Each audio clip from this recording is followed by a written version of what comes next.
Hello and welcome to Podcast Bites, the podcast where India Law LLP breaks down what's changing in Indian law so you can stay ahead of it.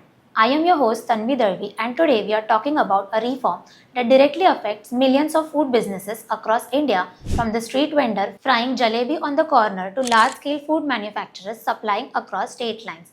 On the 1st of April 2026, the Food Safety and Standards Authority of India FSSAI brought into effect its 2026 amendment regulations overhauling the way food businesses get licensed and registered in this country.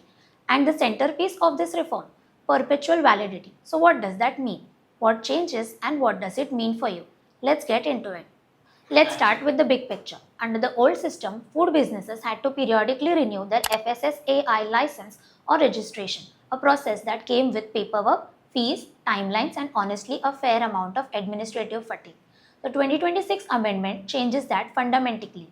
FSSAI licenses and registrations will now remain valid indefinitely unless they are suspended, cancelled by the authorities, or voluntarily surrendered by the food businesses operator themselves. This is what the amendment describes as the concept of perpetual validity, and it represents, in the words of the regulations, a paradigmatic shift. In India's food safety regulatory framework, now perpetual doesn't mean free. FBOs, that is, food business operations, must continue to remit annual fees to keep their license active. Think of it as a pay as you operate model.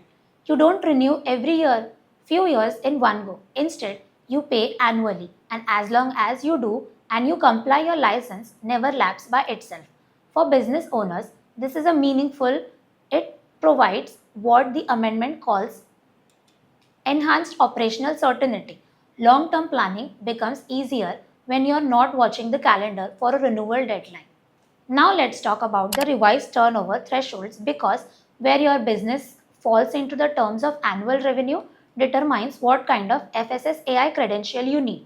The new framework works like this.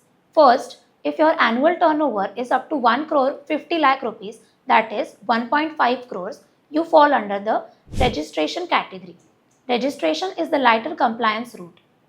Second, if your turnover exceeds rupees 1.5 crores but does not cross rupees 50 crore, you require a state license. And third, if your turnover is about rupees 50 crore, you fall under the central license regime, which carries the most comprehensive compliance obligations. The significant move here is that the registration threshold has been raised. This expansion brings a large number of small and medium enterprises under the registration category rather than the more complex licensing regime, meaning lower compliance burden of wider range of businesses. It is worth noting here, even if your category changes because of the new thresholds, your FSSAI license or registration number does not change. Continuity of your business identity is preserved. One of the most socially significant provisions in this amendment concerns street food vendors and hawkers.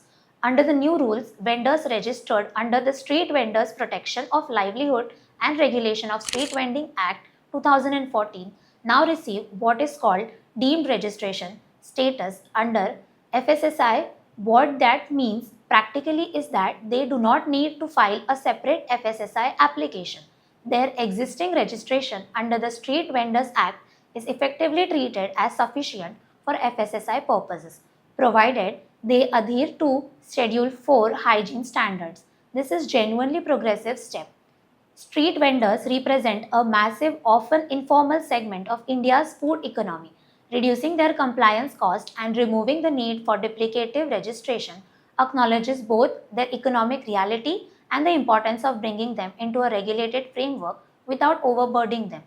Additionally, the amendment introduced instant registration provisions for petty food businesses, operators, micro enterprising at the very small end of the scale, further easing market entry for this category. Now, with more businesses under lighter compliance categories and licenses becoming perpetual, you might wonder, does this mean safety standards are being diluted? The short answer is no. The amendment introduces a risk based inspection regime. This means regulatory scrutiny is calibrated to the risk profile of the businesses. High risk food businesses, think dairy processing, meat processing, packed drinking water, infant food manufacturers, face continued mandatory compliance requirements potential third-party audits when directed by authorities and targeted risk-based inspections. Non-compliance for these operational results in suspension regardless of any relaxed registration thresholds. For lower risk businesses, unnecessary inspections are reduced. The logic is sound. You direct your enforcement resources where the potential harm is greatest. This is a more sophisticated approach to food safety regulation, and it reflects how mature regulatory frameworks around the world operate. So, the relaxation is administrative, not substantive. The commitment to food safety remains intact. Let's talk about the practical transition aspects, because if you are a food business operator right now, you may be wondering where to stand. Applications that were already in process as of April 1st, 2026, whether under document scrutiny, query reversion, or inspection, will continue to be processed under the pre-amendment regulations. You don't need to restart anything. However, any license or registration issued on or after the effective date of April 1st, 2026 will incorporate the perpetual validity provisions and be aligned to the new turnover thresholds. For businesses that held a state license but now qualify for registration under the new higher threshold, an important note: you cannot claim adjustments or refunds for fees previously paid.